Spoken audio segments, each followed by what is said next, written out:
குத்புதீன் ஐபக், ஆறாம் ஷா இல்துத்மிஷ்.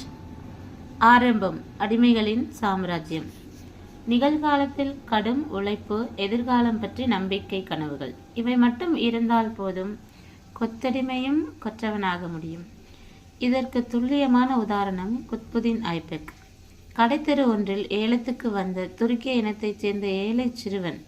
குத்புதீனை முதலில் வாங்கியவர் ஒரு ஆப்கான் வியாபாரி. பிறகு பக்ருதீன் அப்துல் அஜீஸ் என்ற வயது முதிர்ந்த ஒரு பேராசிரியரிடம் கைமாறினான் குத்புதீன்.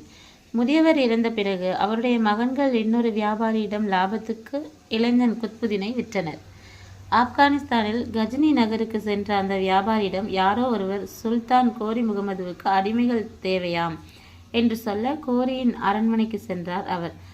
அவ்வளவாக அழகான தோற்றமில்லை என்றாலும் விலாசமான உடற்கட்டுடன் துருதுருவென்று புத்திசாலித்தனம் அலைப்பாயும் கண்களுடனும் வந்து நின்ற குத்புதீன் ஐபக்கை பார்த்த வினாடியில் சுல்தானுக்கு பிடித்து போய்விட்டது.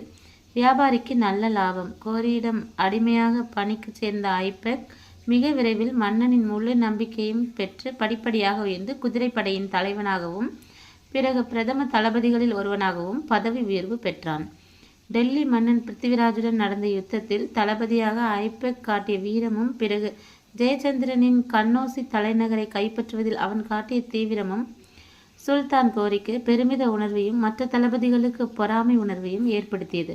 பிறகு குஜராத், பீகார், வங்காள பகுதிகளை போனஸாக வென்று கோரியின் காலடியில் வைத்த குத்புதீன் ஐபக்கை தன் பிரதிநிதியாக டெல்லியில் முடிசூட்டி பாராட்டிவிட்டு ஆப்கானிஸ்தானுக்கு கிளம்பினான் கோரி முகமது. அதைத் தொடர்ந்தும் தோய்வாக அமரவில்லை குத்புதீன். முதலில் ஒரு நிலையான இஸ்லாமிய சாம்ராஜ்யத்தை இந்தியாவில் நிறுவி திறமையாகவும் கட்டுப்பாட்டுடனும் ஆட்சி புரிந்தவர் அவர். ஆகவே இனி அவர் என்றே அழைப்போம்.